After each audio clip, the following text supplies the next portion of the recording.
ipapakita ko lang po sa inyo yung aking mga tanim na halaman dito sa aking bakuran, guys. Ako po ay napakahilig tanim-tanim ng mga halaman. Kaya ito po, guys, pag ako nakakita ng maliit na lata o ano man dyan, ginagawa ko ng paso para pagtaniman ng halaman, guys. Napakagandang tingnan yung sarili mong gawa. Yung mga halaman mo na maganda at talagang matataba ang mga halaman mong tanim. So kung ikaw ay mamimili magtanim, guys, ng mga halaman, katulad nito, guys, mga tanim kong halaman, ayan, sa akin po yan, mga tanim ko lang po yan dito sa aking bakuran.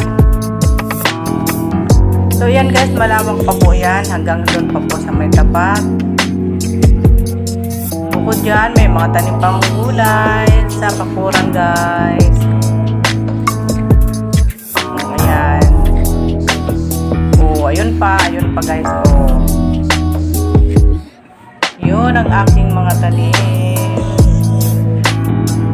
tanim na halaman, guys. Ayan. So minsan umaga't hapon dilig, pag mataas ang araw yung hapon nagdidilig.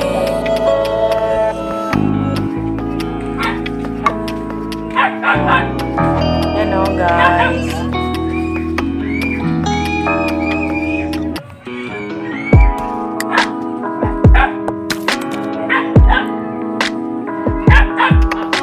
Iba't ibang halaman yan, guys, iba't iba. Hindi ko nababanggitin kung anong mga pangalan ng halaman na yan.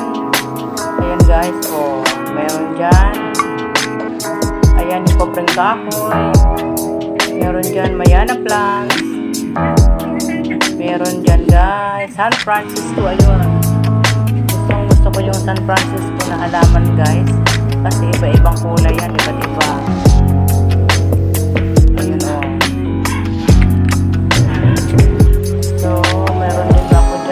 Tanim na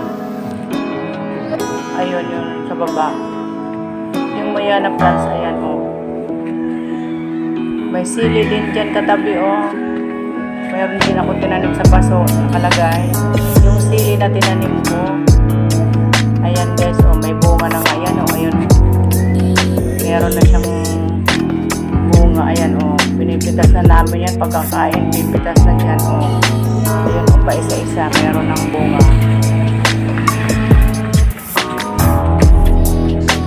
Meron din dyan yung gamot sa diabetic, yung serpentina, meron din dyan. Meron din akong tanim dyan, guys. Ayan, yung serpentina. Ayan,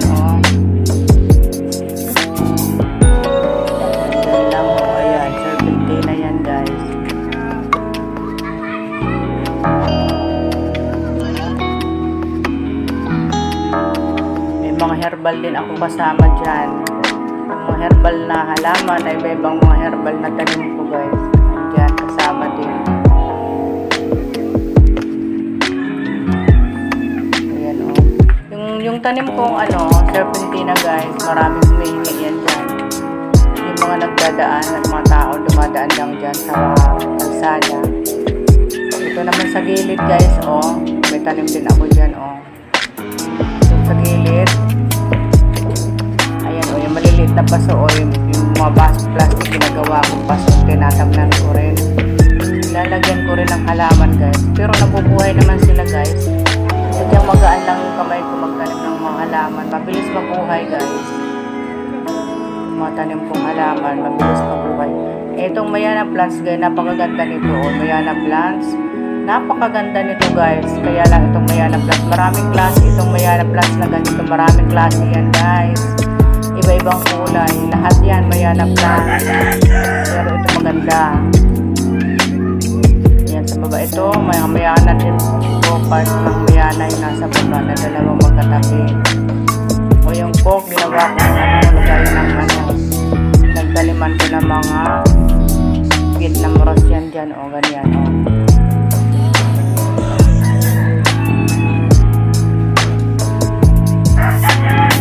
Nakaganda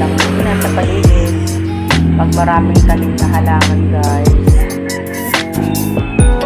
Nandun na sa may bakod. Oh. Tanim na mga halaman ko. Hanggang doon sa may bakod.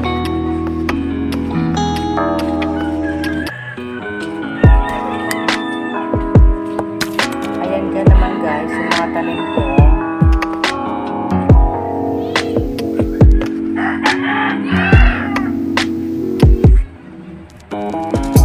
Mga tanim kong mga herbal guys, andyan napasama na yan dyan sa sa gitna. Meron ako dyan tanim na sambong.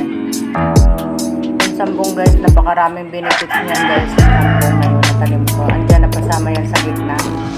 Medyo malaki na mataas na rin yan guys. Kasi ako naniniwala din ako sa sambong kasi ginagawa ko rin sa sarili ko, naglalaga ako dyan sa sambong. Pakaluwag sa pagkaramdam guys ng sambong. Ayan guys, yung mga picture na yan, pinicturean ko isa-isa dito sa aking bakuran guys.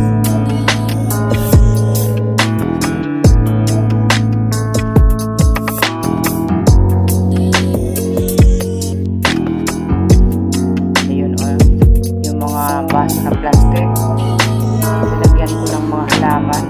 Ayan, din sa bakuran ang lingkod. Dito naman guys sa harap ng bahay ko, ayan guys, maganda sikat ng araw guys dito.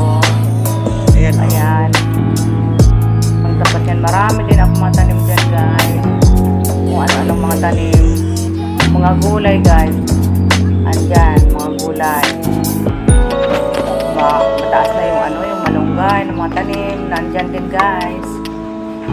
Kung kami ay gusto magulay ng malunggay, ayan, pipitas na lang kami guys dyan. Kasi may sarili kaming tanim na malunggay. Medyo mataas na, ayan. Yun nga, maraming nanghihingi lang yung malunggay na hinihingi lang yan dito sa amin guys. Binibigyan ko yan pag may nanghihingi. Minsan sila na nga ang pumipitas, ayan Iba naman yan dun guys, iba na. So dito guys, may tanim na papaya doon. Saging, may tanim dyan. Bukod dyan, may mga tanim pang talbos dyan guys. May mga talbos. May mga herbal din dyan. Ayun, may sambong dyan. May dahon ng tuba-tuba. Nandyan guys, yung mga pang herbal.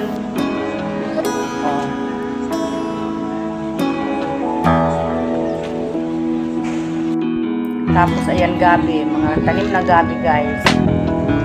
Yung iba maliliit pa guys, yung iba malaki na. Pagka sabay-sabay naman yan lumaki guys, ang sarap tingnan. Yun, pwede nang gulayin. Gugulay na ng gabi. Yung tanim na gabi. Dito naman, iba naman yan guys. Yung gabi yan na malalaki guys. Yung malalaki na hinuhukay ng gabi. Yung bunga ba niya ay malaki. Tapos may nilalaga niluluto, ang sarap. Dito naman sa gilid, yun may mga tanim na saging. Yan, mga tanim na saging guys. Masarap pagtanim sa bakuran guys. Kasi malawak naman yan dyan pagtataniman. So, ayun doon, may mga tanim din na papaya, malunggay.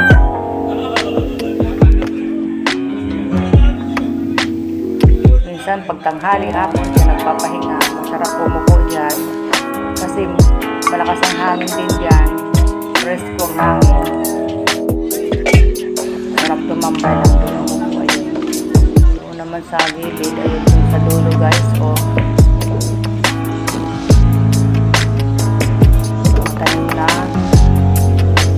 Ayan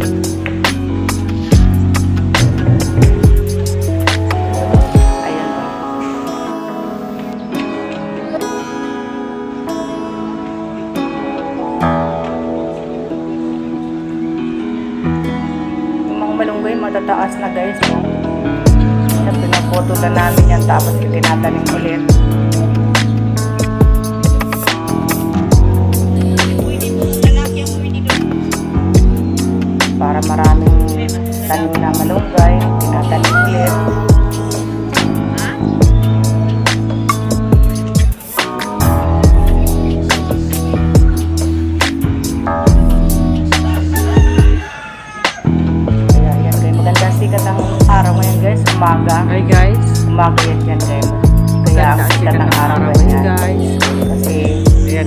umaga pa lang.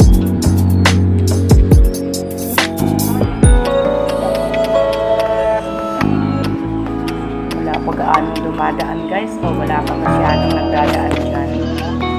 Pag maya guys, marami na.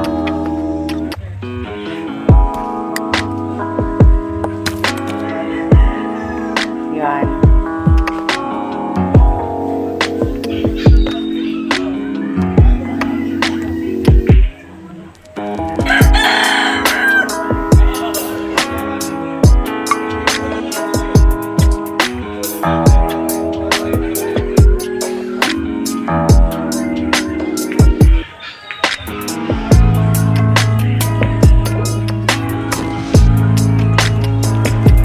Yung malalaking gabi na yan guys, alam niyo ba?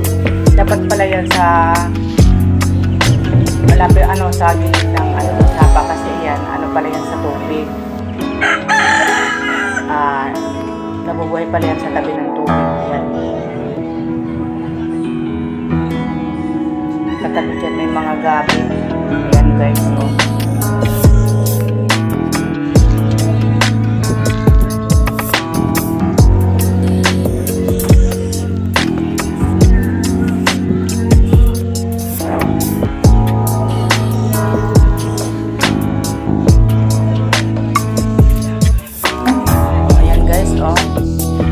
Siya, nagbubunot ng damo.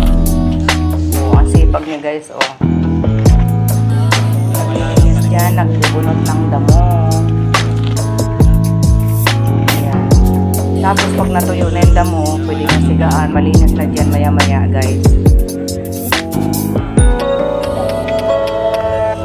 So ayan guys, hanggang dito lang, putulin ko ng kwento ko tungkol sa aking bakuran sa mga halaman guys.